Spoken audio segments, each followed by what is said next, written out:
প্রয়োজনীয়তার ব্যাপারে গুরুত্ব আরোপ করেছেন।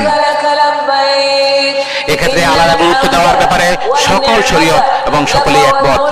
এই পাঁচটি বিষয় হলো দ্বীন বা ধর্ম, জীবন, বিবেক, বুদ্ধি, সম্পদ ও সম্মানের অধিকার সংরক্ষণ করা। বরং ইসলামী শরিয়া এই বিষয়ে বাড়াবাড়ি করাকে শাস্তিযোগ্য অপরাধ হিসেবে বিবেচনা করেছে। আর এজন্যই এই বিষয়গুলোর উপর যত্নবান হওয়াকে জান্নাতে প্রবেশ ও দয়াময় আল্লাহ সুবহানাহু ওয়া তাআলার সন্তুষ্টি অর্জনের কারণসমূহের মাঝে বিশেষভাবে গণ্য করা হয় এবং সুখ, শান্তি, উন্নতি ও দুনিয়াতে সভ্যতার উপকরণ হিসাবে বিবেচিত হয়। এটি অনুপস্থিত থাকলে জীবন বিঘ্নিত হয় এবং এতে ত্রুটি করলে তা আখিরাতের শাস্তির কারণ হবে। আর এই কারণে বিদায় হজে রাসূল সাল্লাল্লাহু আলাইহি ওয়াসাল্লাম বলেছেন, ইন্না দিমাআকুম ওয়া আমওয়ালাকুম ওয়া আরাদাকুম আলাইকুম হারাম। তোমাদের রক্ত, তোমাদের সম্পদ, তোমাদের ইজ্জত, সম্মান তেমনি সম্মানিত, যেমন সম্মানিত তোমাদের এই দিনটি, তোমাদের এই শহরটি এবং তোমাদের এই মাসটি, যেমন সম্মানিত তোমাদের এই দিনটি, তোমাদের এই শহরে এবং তোমাদের এই মাসে। সুতরাং দিন ইসলামের অনুসরণ অত্যন্ত প্রয়োজনীয় বিষয়, কেননা আল্লাহর আনুগত্য ও তার ইবাদত ছাড়া মানুষের অন্য কোনো উপায় নেই। আর এজন্য তাকে সৃষ্টি করা হয়েছে। আল্লাহ তাআলা বলেছেন, ওমা খালাকতুল জিন্না ওয়াল ইনসা ইল্লা লিয়াবুদুন, আমি মানব জিনকে শুধু আমার ইবাদতের জন্যই সৃষ্টি করেছি। অন্যত্র তিনি বলেছেন, হে নবী, আপনি বলে দিন, আমার রব ন্যায় ইনসাফের আদেশ দিয়েছেন, তোমরা প্রতিটি সিজদার সময় তোমাদের লক্ষ্য একমাত্র আল্লাহ দিকেই নির্ধারণ করো। আল্লাহ রাব্বুল আলামিন অন্যত্র বলেছেন, ওয়ালাকাদ বাসনা ফি কুল্লি উম্মাতির রাসূলা আন ইবুদুল্লাহ ওয়া ইজতানিবুত তাগুত, আমি প্রতিটি জনপদেই একজন করে রাসূল প্রেরণ করেছি এই মর্মে যে তোমরা আল্লাহর ইবাদত করো এবং তাগুতকে পরিহার করো। অতঃপর তাদের কাউকে আল্লাহ হেদায়েত দিয়েছেন আর কারো উপর গুমরাহি অবধারিত হয়েছে।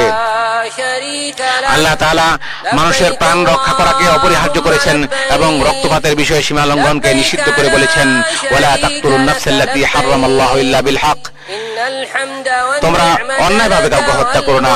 অন্যত্র তিনি বলেছেন, তোমরা নিজেদেরকে হত্যা করো না, নিশ্চয়ই আল্লাহ তোমাদের প্রতি অত্যন্ত দয়ালু। আল্লাহ রাব্বুল আলামিন মানুষের জীবনকে সংরক্ষণের নির্দেশ দিয়েছেন। আল্লাহ সুবহানাহু ওয়া তাআলা একইভাবে সম্পদ সংরক্ষণের প্রয়োজনীয়তার ক্ষেত্রে তার কোরআনে বর্ণনা করেছে। আল্লাহ তাআলা তার কোরআনে বলেছেন, হে ঈমানদারগণ, তোমরা একে অপরের সম্পদ গ্রাস করো না, তবে পারস্পরিক সম্মতিতে যে ব্যবসা করা হয় তা বৈধ। বুদ্ধি বিবেকের সংরক্ষণের প্রয়োজনীয়তা সম্পর্কে আল্লাহ সুবহানাহু ওয়া তাআলা বলেন, ইয়া আইয়ুহাল্লাযীনা আমানু ইন্নামাল খামরু ওয়াল মাইসিরু ওয়াল আনসাবু ওয়াল আজলামু রিজসুম মিন আমালিশ শাইতান ফাজতানিবুহু লাআল্লাকুম তুফলিহুন। হে ঈমানদারগণ, মদ, জুয়া, মূর্তি ও ভাগ্য গণনার তীর এসব কিছুই শয়তানের নাপাক কাজ, সুতরাং তোমরা তা থেকে দূরে থাকো যাতে সফল কাম হতে পারো। শয়তান মাদকের দ্বারা তোমাদের মধ্যে শত্রুতা ও বিদ্বেষ সৃষ্টি করতে চায় এবং তোমাদেরকে আল্লাহর শরণ ও সালাত থেকে বাধা দিতে চায়। কাজেই তোমরা এর থেকে কি নিবৃত হবে না? কিতাবুল্লাহ ও সুন্নতে মানুষের সম্মানে আঘাত করার বিষয়ে নিষেধ করা হয়েছে, কারো সম্মানে আঘাত করা যাবে না। আল্লাহ তাআলা বলেন, ওয়াল্লাযীনা ইউযুনাল মুমিনিনা ওয়াল মুমিনাতি ইলা আখিরিল আয়াহ, আর যারা কোনো অপরাধ ছাড়া মুমিন নরনারীদেরকে কষ্ট দেয় তারা অপবাদ ও স্পষ্ট পাপ বহন করল। আল্লাহ সুবহানাহু ওয়া তাআলা আরো বলেন, নিশ্চয় যারা সতীসাধ্যী সরল মনা মুমিন নারীদেরকে অপবাদ দেয় তারা দুনিয়া ও আখিরাতে অভিশপ্ত, আর তাদের জন্য রয়েছে মহাশাস্তি। আল্লাহ সুবহানাহু ওয়া তাআলা আরো বলেন, হে ঈমানদারগণ, তোমাদের কোন সম্প্রদায় যেন অন্য সম্প্রদায়কে উপহাস না করে, হতে পারে তারা তাদের চাইতে উত্তম। একইভাবে তোমাদের কোন নারী যেন অন্য নারীকে উপহাস না করে, হতে পারে তারা তাদের চাইতে উত্তম। তোমরা একে অপরকে নিন্দা করো না এবং তোমরা কাউকে মন্দ উপাধি দিও না। ঈমানের পর মন্দ নাম ব্যবহার করা কতই না খারাপ, আর যারা তওবা করেনি তারা জালেম। হে মুমিনগণ, তোমরা অনেক পরিমাণ মন্দ ধারণা থেকে বেঁচে থাকো। কতক ধারণা তো অপরাধ। তোমরা গোপন বিষয় অনুসন্ধান করো না এবং অপরের গীবত করো না, অপরের দোষ বর্ণনা করো না। তোমাদের কেউ কি তার মৃত ভাইয়ের গোশত খেতে পছন্দ করবে? বরং তোমরা তা পছন্দ করবে না, অপছন্দ করবে। আল্লাহকে ভয় করো, নিশ্চয়ই তিনি তওবা গ্রহণকারী। উপর উল্লেখিত পাঁচটি মৌলিক বিষয়ের পরিপূরক আরেকটি বিষয় হলো কর্ম সম্পাদনের বিভিন্ন মাধ্যম ও উপায়ের ভিত্তিতে শরীয়তের মূল উদ্দেশ্যগত বিধান জারি হওয়া। আদিষ্ট বিষয়াবলী সম্পাদনের জন্য যে মাধ্যম গ্রহণ করা অত্যাবশ্যক হয়ে পড়ে, সে মাধ্যম গ্রহণ করাও শরীয়ত আদেশের অন্তর্ভুক্ত হিসেবে গণ্য হবে। অনুরূপভাবে যে মাধ্যম বা উপায় গ্রহণ না করলে আবশ্যকীয় কাজ তথা ওয়াজিব সমূহ সম্পাদন করা যায় না, সে মাধ্যম গ্রহণ করাও শরীয়ত মতে ওয়াজিব হয়ে পড়ে। কাজেই কোন কাজ সম্পাদনের ক্ষেত্রে যে সকল মাধ্যম বা উপায় অবলম্বন না করলে শরীরী উদ্দেশ্য তথা জরুরি স্বার্থ অর্জিত হয় না, সে সকল মাধ্যম বা উপায় অবলম্বন করাও একই হুকুমের অন্তর্ভুক্ত। আর এজন্যই একজন মুমিনের উচিত উল্লেখিত 5টি অত্যাবশ্যকীয় বিষয়ের হেফাজত করা। এর মাধ্যমে তার চারিত্রিক বিশুদ্ধতা ও জীবনের স্থিতি রক্ষিত হবে। সাধারণ মানুষ এর মাধ্যমে তাদের দিন ও দুনিয়াবী স্বার্থ হাসিল করতে সক্ষম হবে। আর এ লক্ষ্যেই আল্লাহ সন্তুষ্টি ও পরকালীন নেকি অর্জনের জন্য মানুষের একে অপরকে সহযোগিতা করা কর্তব্য।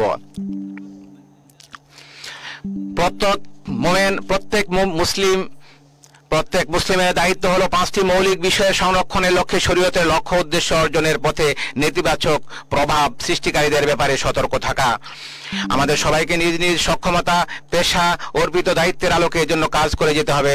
আমাদের বংশধরকে, বিশেষ করে উঠতি প্রজন্মকে এমন শিক্ষা দিতে হবে যাতে তারা জীবনের মৌলিক এই বিষয়গুলোর প্রতি যত্নবান হতে পারে। যেহেতু সকল স্থানে ও সকল সময়ে 5টি অত্যাবশ্যকীয় বিষয়ের সংরক্ষণ করা ওয়াজিব, সেজন্য মনে রাখতে হবে সম্মানিত স্থানে এর গুরুত্ব আরো বেড়ে যায়। এই মক্কা আল মুকাররমায় এই সমস্ত জিনিসগুলোকে সংরক্ষণ করা আরো বেশি গুরুত্বপূর্ণ। আল্লাহ সুবহানাহু ওয়া তাআলা এগুলোকে সংরক্ষণ করার জন্য নির্দেশ করেছেন। বিশেষ করে মক্কা আল মুকাররমায় এর গুরুত্ব আরো বেশি। আল্লাহ তাআলা বলেছেন, ওমা ইউরিদ ফিহি বিইলহাদিন বিযুলমিন নুযিকহু মিন আযাবিন আলীম। আর যে ব্যক্তি এখানে অন্যায়ভাবে দিন বিরোধী পাপ কাজের ইচ্ছা করে, আমি তাকে আস্বাদন করব যন্ত্রণাদায়ক শাস্তি। হজে দিনের নিদর্শন ও আল্লাহর প্রতি একনিষ্ঠতার প্রকাশ ঘটবে, এটি স্বাভাবিক। হজ রাজনৈতিক, দলীয় স্লোগান, প্রতীক ও চিহ্ন ব্যবহারের জায়গা নয়। এখানে নির্ধারিত কর্তৃপক্ষের নিয়ম শৃঙ্খলা, নির্দেশনা মেনে চলা আবশ্যক, যাতে করে নিরাপদে ও প্রশান্তির সাথে পবিত্র হজের কার্যাবলী সম্পাদন করা যায়, যাতে করে হাজী সাহেবগণ অত্যন্ত নিরাপত্তার সাথে সুন্দরভাবে তাদের কাজগুলো করতে পারেন। আল্লাহর ঘরের সম্মানিত হাজী সাহেবগণ, নিশ্চয়ই আপনারা আরাফায় এমন এক সম্মানজনক অবস্থানে রয়েছেন যার জন্য ফেরেশতারা আপনাদেরকে নিয়ে আল্লাহর কাছে গর্ব করেন। একটি মহিমান্বিত স্থান ও বরকতময় সময়ে আপনারা একত্রিত হয়েছেন। এখানে ভালো কাজের প্রতিদান বহুগুণ বাড়িয়ে দেওয়া হয়, পাপ কাজগুলো ক্ষমা করে দেওয়া হয়, বান্দার মর্যাদা বৃদ্ধি করা হয়। কাজেই রাসূল সাল্লাল্লাহু আলাইহি ওয়াসাল্লামের সুন্নাহ অনুসরণ করে আল্লাহর কাছে নিজেদেরকে সুফর্দ করুন। সে নবীর অনুসরণ করুন যিনি এই সম্মানজনক স্থানে সাহাবীদেরকে উদ্দেশ্য করে ভাষণ দিয়েছিলেন। বেলাল রাদিয়াল্লাহু তাআলা আনহুকে আদেশ দিলে তিনি আযান ও ইকামত দেন। অতঃপর রাসূল সাল্লাল্লাহু আলাইহি ওয়াসাল্লাম 2 রাকাত যোহরের সালাত আদায় করেন। এরপরে ইকামত দেয়া হলে রাসূল সাল্লাল্লাহু আলাইহি ওয়াসাল্লাম আসরের 2 রাকাত সালাত আদায় করেন। মূলত তা 2 সালাতকে একত্রিত করা এবং অগ্রবর্তী করে আদায় করার একটি বিধান। অতঃপর তিনি উষ্ট্রির পিঠে বসেন, সে অবস্থায় আল্লাহকে স্মরণ করতে থাকেন যতক্ষণ না সূর্যের লাল আভা বিলীন হয়ে যায়। অতঃপর তিনি মুজদালিফায় গমন করেন। পথিমধ্যে সাহাবীদেরকে বিনয়, নম্রতা ও সহনশীলতার উপদেশ দেন। মুজদালিফায় পৌঁছে 3 রাকাত মাগরিব ও 2 রাকাত এশার নামাজ তিনি আদায় করেন। ফজরের সালাত আদায় না করা পর্যন্ত সেখানে রাত যাপন করেন। ভোরের আলো পরিস্ফুট না হওয়া পর্যন্ত সেখানে দোয়া করতে থাকেন। অতঃপর মিনার দিকে অগ্রসর হন। মিনায় পৌঁছে জামরায়ে আকাবাতে 7টি ছোট পাথর নিক্ষেপ করেন। অতঃপর কোরবানির পশু জবাই করেন ও মাথা মুন্ডন করেন। এরপর বাইতুল্লাহ হজের ফরজ তওয়াফ তথা তওয়াফুল ইফাদা সম্পন্ন করেন।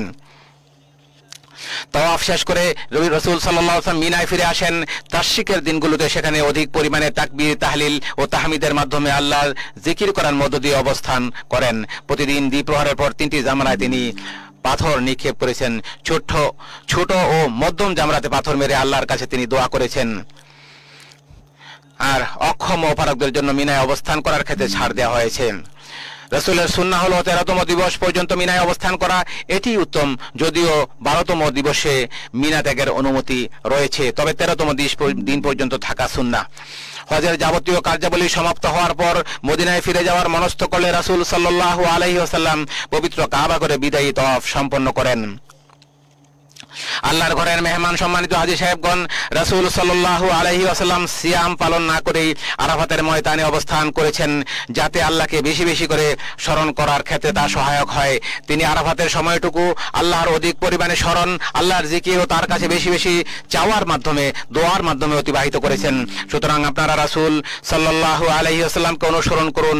আল্লাহ সুবহানাহু ওয়া তাআলা ইরশাদ করেছেন যেন আল্লাহর রাসূল সাল্লাল্লাহু আলাইহি ওয়াসাল্লামের অনুসরণ করা হয় এবং বেশি বেশি দোয়া করা হয়। তোমরা মিনতি ভরে ও সংগোপনে তোমাদের রবকে ডাকো এবং ভয় ও প্রত্যাশা নিয়ে তাকে ডাকো, আল্লাহকে ডাকো। আপনারা নিজেদের জন্য, নিজেদের পিতামাতা এবং যাদের সাথে আপনাদের সম্পর্ক রয়েছে তাদের সবার জন্য আল্লাহর কাছে দোয়া করুন। কারণ কারো অনুপস্থিতিতে তার জন্য কেউ দোয়া করলে দায়িত্বপ্রাপ্ত ফেরেশতারা বলেন আমিন, তোমার জন্য একই পুরস্কার। আমাদের ফিলিস্তিনি ভাইদের জন্য দোয়া করুন।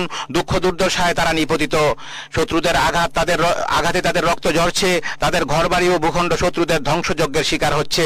নিত্য প্রয়োজনীয় ঔষধ, পথ্য, খাবার, পানীয়, বস্ত্র থেকে তাদেরকে বঞ্চিত করা হচ্ছে। নিঃসন্দেহে যারা পরের উপকার করে এবং অন্যের প্রতি অনুগ্রহ প্রদর্শনে এগিয়ে আসে, আমাদের দোয়া পাওয়ার ব্যাপারে তারাই বেশি হকদার। যারা হারামাইন শরীফাইনের খেদমতে নিয়োজিত আছেন এবং আল্লাহর ঘরের মেহমানদের কষ্ট লাগবে, রাত দিন নির্ঘুম ও ক্লান্ত পরিশ্রম করে যাচ্ছেন, তাদের কথা বলতেই হবে। আর এই শ্রেণীর ব্যক্তিদের মধ্যে সর্বপ্রথমে আসে খাদিমুল হারামাইন শরীফাইন বাদশাহ সালমান বিন আব্দুল আজিজ এবং তার বিশ্বস্ত ক্রাউন প্রিন্সের কথা। হে আল্লাহ, হে চিরঞ্জীব, হে মহান সত্তা, হে অতি সম্মানের অধিকারী রব, আপনার কাছে প্রার্থনা করছি আপনার দয়া ও অনুগ্রহে খাদিমুল হারামাইন শরীফাইন বাদশাহ সালমান বিন আব্দুল আজিজ ও তার বিশ্বস্ত ক্রাউন প্রিন্স মোহাম্মদ বিন সালমানকে যাবতীয় খায়ের, যাবতীয় কল্যাণমূলক কাজের তৌফিক দান করুন। তাদের জন্য আপনি সাহায্যকারী হয়ে যান, তাদের প্রতিদান বৃদ্ধি করে দিন এবং তাদের প্রতি সন্তুষ্ট হয়ে যান। তাদের খেদমতগুলোকে কবুল করে নিয়ে তাদেরকে জাযায়ে খায়ের দান করুন। তারা ইসলাম এবং মুসলমানদের খেদমত করছে, আল্লাহ তাদের সওয়াবকে আপনি বাড়িয়ে দিন, তাদেরকে ক্ষমা করে দিন। হে আল্লাহ, হাজী সাহেবদের হজকে কবুল করুন, তাদের কাজগুলোকে সহজ করে দিন, সহি সালামতে প্রভূত কল্যাণ অর্জনের মধ্য দিয়ে গুনাহমুক্ত হয়ে কবুলকৃত তওবার সৌভাগ্য লাভ করে এবং যাবতীয় প্রয়োজন মিটিয়ে যেন তারা নিজ নিজ দেশে ফিরে যেতে পারে, সেই তৌফিক দান করুন। হে আল্লাহ, সকল মুসলিম ও মুমিন নরনারীকে ক্ষমা করুন, সকল অনিষ্ট থেকে তাদেরকে রক্ষা করুন, তাদের দিন ও নিরাপত্তাকে, তাদের রক্ত ও সম্পদকে, তাদের বিবেক বুদ্ধি ও মান সম্মানকে হেফাজত করুন, তাদের জন্য কল্যাণের ফয়সালা করুন, যাবতীয় অনিষ্টতা ও মন্দ বিষয় থেকে তাদেরকে দূরে রাখুন, তাদের অন্তরকে পরিশুদ্ধ করুন, তাদের ভূখণ্ডকে নিরাপদে রাখুন, অভাব থেকে তাদেরকে মুক্ত করুন, তাদের সকল বিষয়ের দায়িত্ব গ্রহণ করুন। সুবহান রাব্বিকা। হে আল্লাহ, হে আল্লাহ, আপনি মুসলমানদের অন্তরসমূহকে সংশোধন করুন। আল্লাহ, মুসলমানদেরকে, মুমিনদেরকে তাদের দেশে আপনি নিরাপদে রাখুন, তাদের রিজিকে বরকত দান করুন এবং তাদের সমস্ত বিষয়গুলোর আপনি দায়িত্ব গ্রহণ করুন।